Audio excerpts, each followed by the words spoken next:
ever wondered how it is that in this age of humanity, when we can eat, drink, travel, communicate, heal maladies, and entertain ourselves more quickly, luxuriously, and painlessly than in any other time in human history, how is there an epidemic of isolation and sadness?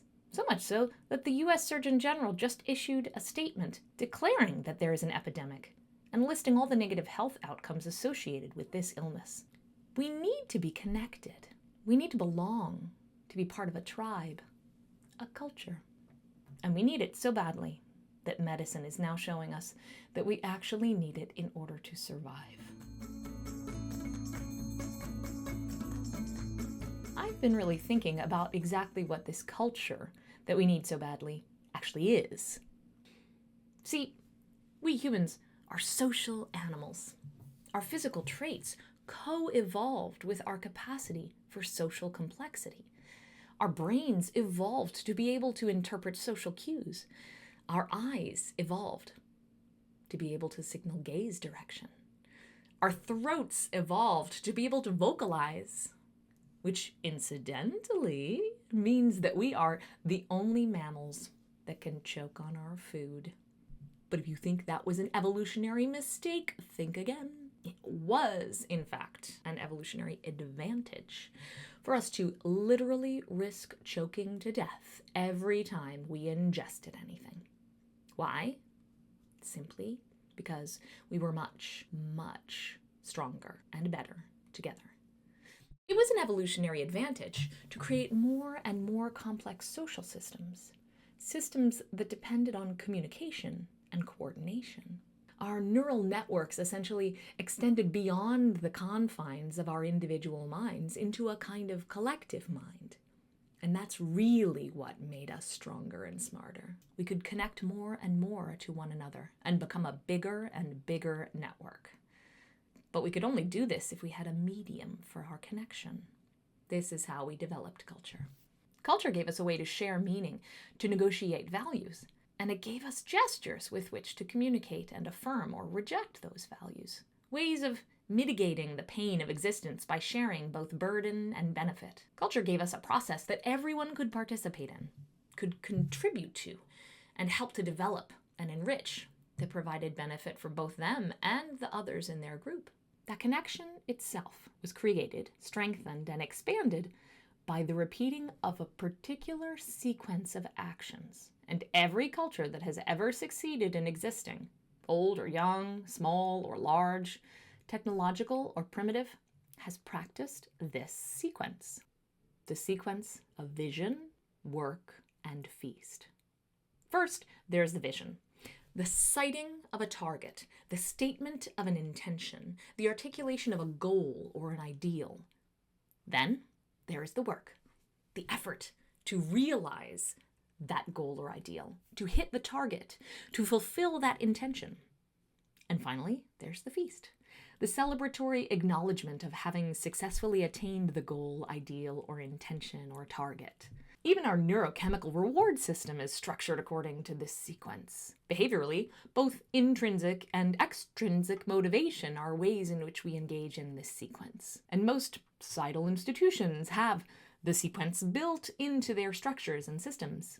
So both our brains and societies have developed to encourage us to enact this pattern of action. The sequence is a fractal. I love fractals. Like any fractal shape, at its fundamental scale, it's quite simple. Only those three things: vision, work, feast.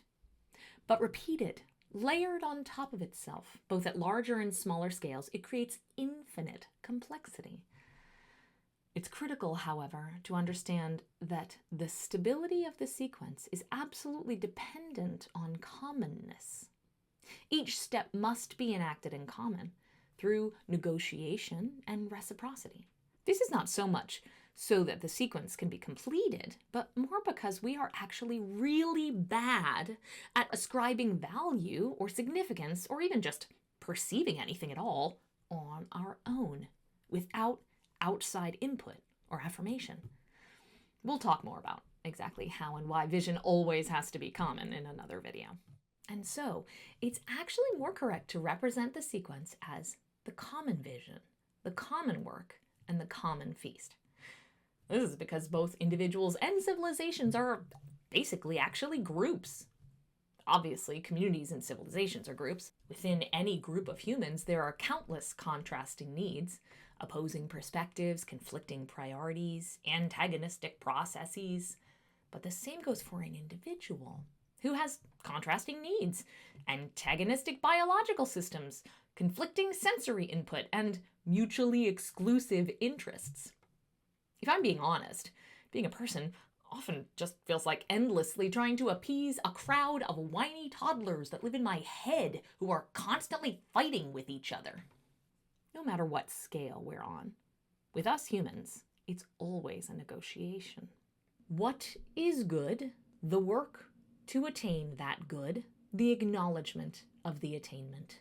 Everything from me saying, I have an itch, to my brain sending the signal to my finger, to the satisfaction of the sensation of the relief of that itch, all the way up to, we are a people who must survive, and the perpetuation of that society, through to the celebration of the continued survival of that society, are all iterations of this sequence. The common vision, the common work, and the common feast. Every iteration of the sequence creates a connection, builds trust, reinforces a group bond, and thus stabilizes the culture enacting it. That's because the more connections there are and the more stable and trustworthy a network is, the better, the faster, and the more accurately and safely communication can occur and content and value can be shared. But this is also because trust is dependent on a feeling of belonging, feeling seen, validated, and valued. And that negotiation process that creates the commonness of the sequence is what provides that belonging. Stability and trustworthiness is what actually makes us rich. It's been said that currency is nothing more than a representation of trust. And without that richness, that stability, we can't actually care for one another or for our environment. Without that richness and stability, we are all in survival mode, where might has to make right. But the sequence is what makes culture self-sustaining by creating a kind of positive feedback loop. One enacting of the sequence usually generates the next enacting.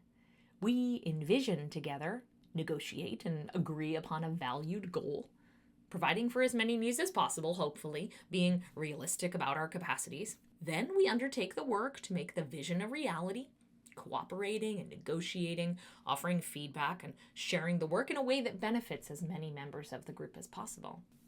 The product of that work is all of our artifacts.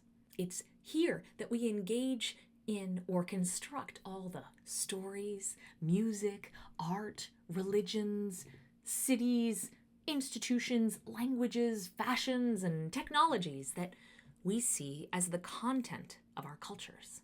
And then we decide we're done. We pause and acknowledge the completion of the work.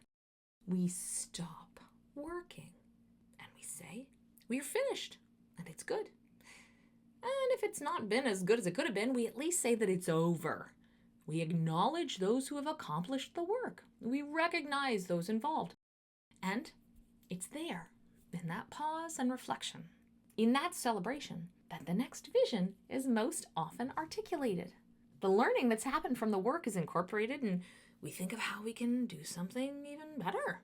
Or maybe a concern that had to be put on hold for a time is brought back to the table and readdressed. Generates the next vision. This cycle of a feast generating the next vision can even be quite literal. Because think about it, how many times has a shared meal been the place where a striking new vision or venture is proposed and negotiated? I mean, proposing and negotiating a vision over dinner has been a favored strategy for everyone from Jesus to Alexander Hamilton.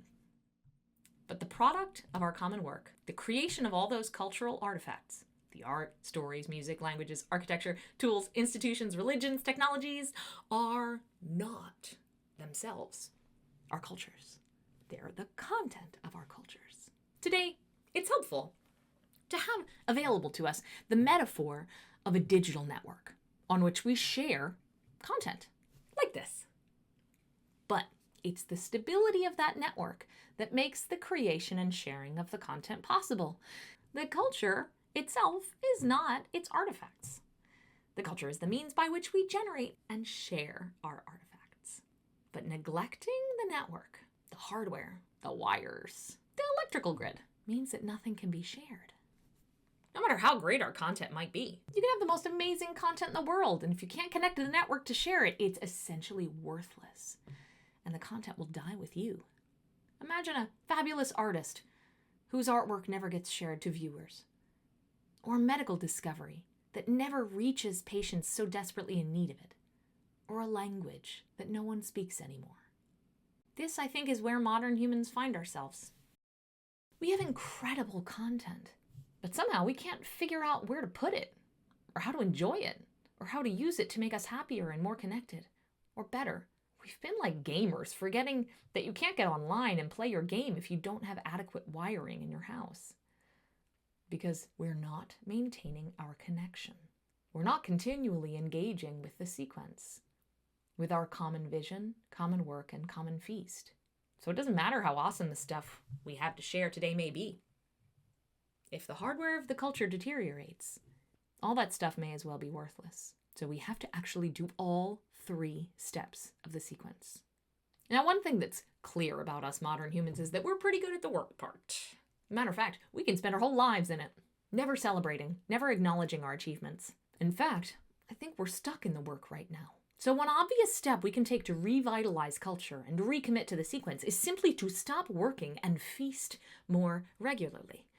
This is not because our work is done, per se, but because all of our work, all of our content will become meaningless and eventually pointless if we don't have a network where we can share it.